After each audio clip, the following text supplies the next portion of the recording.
What is up, geometry? This is Mr. Skelton here, lesson 5 in unit 1, and today, if I can get it on the screen here for you, we're going to be talking about the distance and midpoint formulas. Okay? This requires some algebra skills, so you're definitely going to want a calculator on hand when you do these problems. So when you come to class, make sure you have your calculator with you. You're definitely going to want one. We're going to be doing 2 learning targets today. We're going to find the distance formula, or you can use the distance formula to find the actual length of a segment on the coordinate plane. And number 2, you can use the midpoint formula to find the coordinates of the midpoint of a segment. So what is distance formula used to find? You're actually finding how long the segment is. Midpoint formula is what it sounds like. We've kind of worked with midpoint a little bit. You're just finding the middle or the midpoint of the segment, okay? And you'll see how that works when we get there. So the first situation, it says in lesson 3 we found the lengths of segments using the segment addition postulate. What happens if my segment is on the coordinate plane? What I'm referring to is back in lesson 3 we had stuff like this. If I called this A, B, and C, right, and this was 10 and this was 15, I could say, okay, hey, what's AC? And you could use the segment addition postulate to say AB plus BC equals AC, and you would have 25, right? All right, so a little different here. We're doing something with the coordinate plane. This is the coordinate plane, by the way. It's your X and Y axis, your number lines, and it's gridded so you can find points like 2, 3. So to the right 2 and down -3, and to the left 3 because it's negative and up 4, right? This is always your X coordinate. This is always your Y coordinate. You should know that from your Algebra 1 days, but that's just quick review. So the question says find the length. Find the exact length and then round your answer to the nearest 10th. All right, well, we got a little bit of a problem. You can't count with your finger and go 1, maybe 2, maybe 3 in there, 4, 5. You can't do that. The only time you can count with your finger on the coordinate plane, and I know this is not really a grid, but if I had something like this, I called it BC. Any vertical line, that's just 1 unit long, right? Same thing as any horizontal line. If I called this EF, okay, any completely horizontal line, that's 1 unit long. But anything that's on a diagonal, we actually cannot find the length by counting. So on this specific situation, I'm not going to show you the distance formula just yet. I'm going to show you another way. If you have a graph and they ask you to find AB, I want you to use our good friend, the Pythagorean theorem. So take a look. What did I just make? I just made a nice right triangle. There's my 90-degree box, right? You're familiar with that. Now let's count vertically. I just said we can count vertically, so let's start here at the bottom. 1, 2, 3, 4, 5, 6, 7. That is 7 units long. How about the bottom? We'll start here at the very corner. That's 1 unit, 2, 3, 4, 5. Okay? I'm going to call this distance AB because that's what we're trying to find, right? So Pythagorean theorem, 7 squared plus 5 squared equals AB squared. So we got 49. We got 25. That equals AB squared.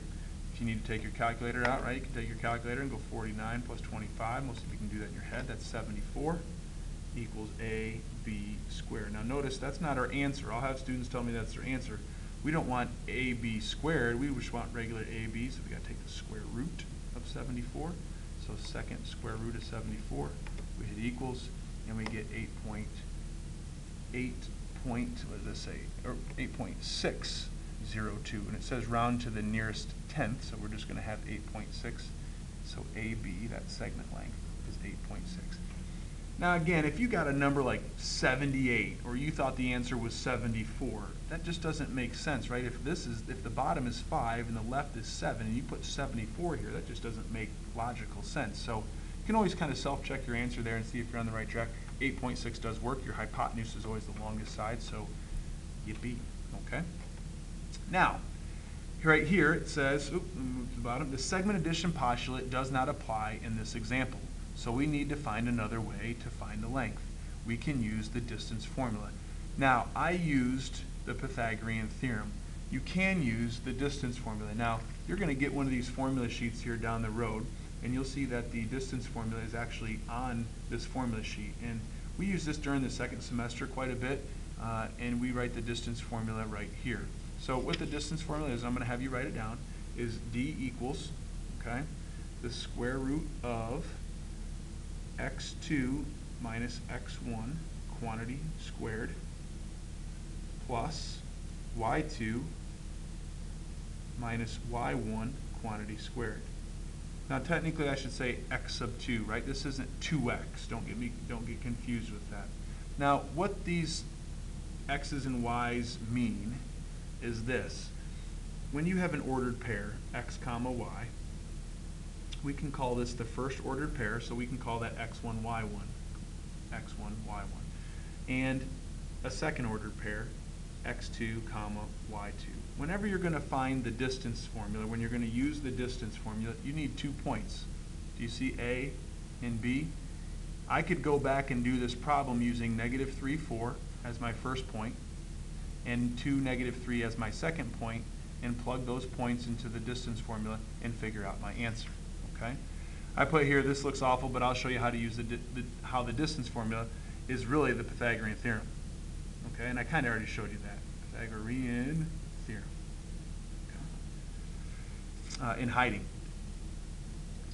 I'm not going to test you on this, and I may not show you in this video, but that's okay. It says, with the example above, the exact length of AB, we already figured this out, is 8.6. 8.8, sorry. The exact answer is the square root of 74. That's the exact answer, right? It's a big long decimal. I still have it in my calculator right here. Rounded, oops, I'm off the page, sorry. It says, with the above example, the exact length is the square root of 74. The square root of 74 in your calculator is this big long decimal. It'll go on forever. So the rounded answer we already talked about is 8.6. Okay. This question down at the bottom, it says find the length of RT if the coordinates are R for this one and T for this one. Now again, you don't want to make a graph like a grid like this. Here's where you would use the distance formula. Okay? Now when I used to do these problems, I always labeled. Whatever the first point was given to me, that was my x1 and my y1. And the second point that was given to me, that was my second x coordinate of -8, comma, my second y coordinate is 7. So it kind of works like this. There's your x1, which is the -2. There's your y1, which is the -1. Those go together. And your x2 and y2 are -8 and -7 respectively. Now all we do is we just plug these into the distance formula. So d equals the square root of x2, so just find your x2, okay, -8, minus my x1, which is a -2. Right? Close the parenthesis, square it, put a plus sign, open parenthesis, what's my y2? My y2 is 7, minus my y1 is a -1 squared. Now some of you may recognize we have to simplify this. What is a minus sign next to a minus sign? What do double negatives make? They make plus signs, so double negatives become plus. So this really becomes -8 plus 2 squared plus, I have double negatives here, so I have 8 squared. So let's keep simplifying. -8 plus 2 would be -6 squared plus 8 squared, which is 64. -6 squared, what's -6 squared? Positive 36 plus 64. And 36 and 64 make 100. And what is the square root of 100? It's 10. There's your answer. Okay? And that's how you apply the distance formula when you're just given 2 points and you don't have a graph. Let's flip it over. So that's the distance formula. So now, and that's really all you're going to do with the distance formula. It's it. That's about as difficult as it gets with the distance formula. Okay? So now we're going to go on to the second learning target, which is finding the midpoint of the segment. And midpoint, remember, just means the middle. And if you keep that in mind, you'll be in good shape. So this is our second learning target here at the midpoint. It can be helpful to find the middle of something. For example, if Billy got a 60 on the first quiz and a 90% on the second quiz, it's supposed to be a T there, sorry, the middle, or average, right? Middle is average. Quiz score would be what? Well, how would you find the average if he had a 60 and a 90? Well, most of you know from your Algebra 1 days, you take 60 plus 90 and you divide by 2, right? If there's 2 test scores, you take the 2 test scores and divide by 2. So that gives you 150 divided by 2, which is a 75%. So the average, or the middle, would be a 75% on his quiz. Honestly, what you're going to do today with midpoints on segments is the exact same concept as this. The midpoint is just finding the average, and you're going to see when we do this how really you're going to set it up just like this to find the midpoint. So, kind of say that here in the notes, but it says we can do the same exact thing with the segments on the coordinate plane. It is essentially finding the middle or the average of two coordinates. Okay, here is the midpoint formula. Now again, I'm going to show you this because I'm going to just make reference to it. You're going to get one of these. I'll print these out, and if I forget to give them to you, just remind me. Here's the midpoint formula right here. So the distance formula right above it, midpoint formula is right here. So here's what the midpoint formula says. If you want to find the midpoint of a segment, you take your x1 plus your x2, and you just divide by 2, comma, your y1 plus your y2, and divide by 2. Now you'll notice that the answer for finding the length, so on the front side of your notes, we had a number, right? I believe it was 8.6, right? What's the length of something? It's 8.6. What's the length of this table? It's, 2 feet.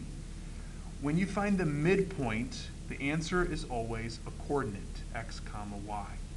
Some students will mess that up, all right? If I ask you to find the middle of a segment, it's going to be a coordinate, not a number. Again, I want you to see the connection. Hopefully you can see the connection.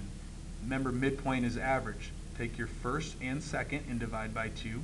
Take your first and second y values and divide by 2. It's the same thing that you did here. Take your first test score and your second test score, divide by 2. Why do you divide by 2? Because there's 2 test scores. Well, there's 2 x values.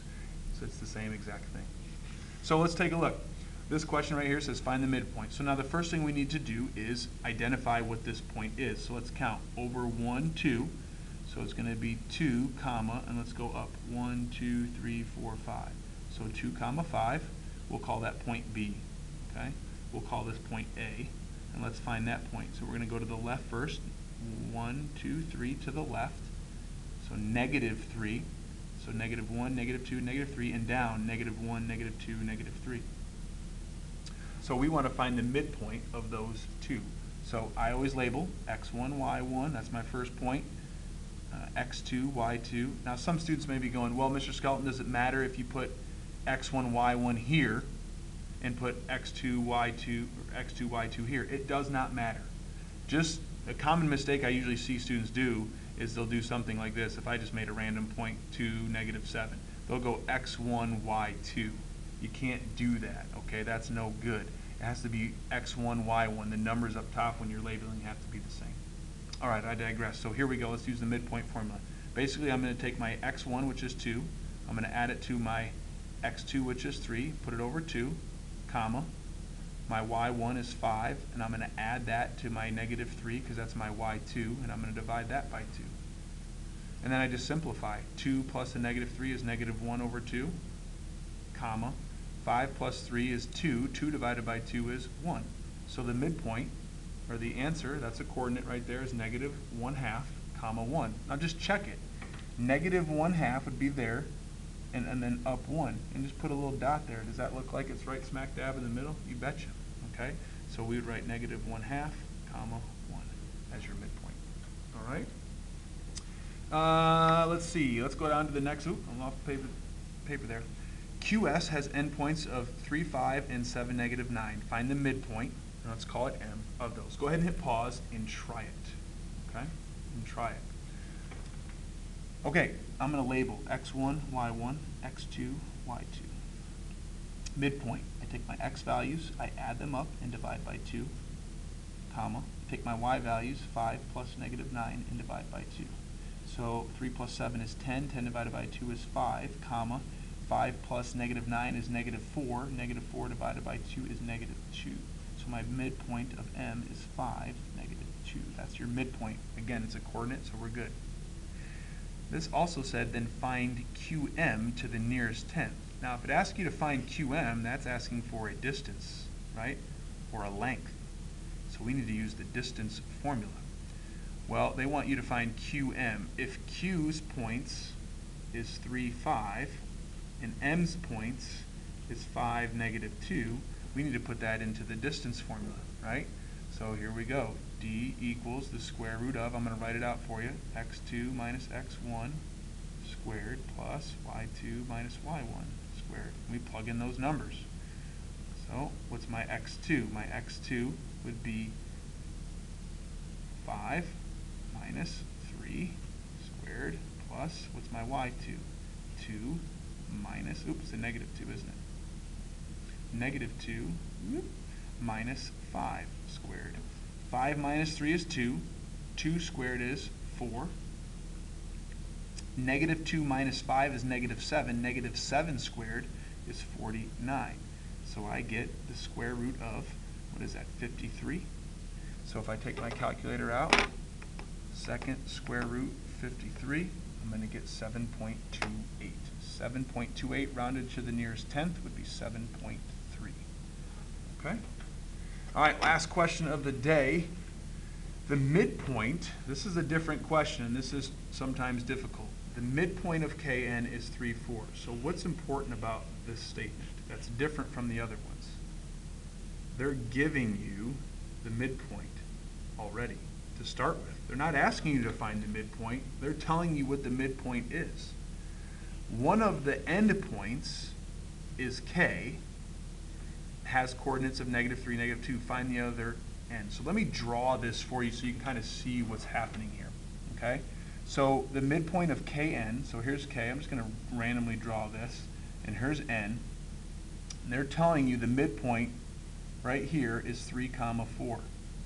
They're telling you K has a point of negative 3, negative 2. And they want to know what that point is. All right? So a little challenging here. They're not asking you to find the midpoint. They're already telling you what the midpoint is. So here's how we do this. You're still going to use the midpoint formula. Okay? If the midpoint is always xy, and they're giving you the midpoint, here's how we would do this. Let's find the x coordinate first. So if I want to find the x coordinate, here's what I would do. I know the x coordinate of the midpoint is 3. So what is that? How did we get that?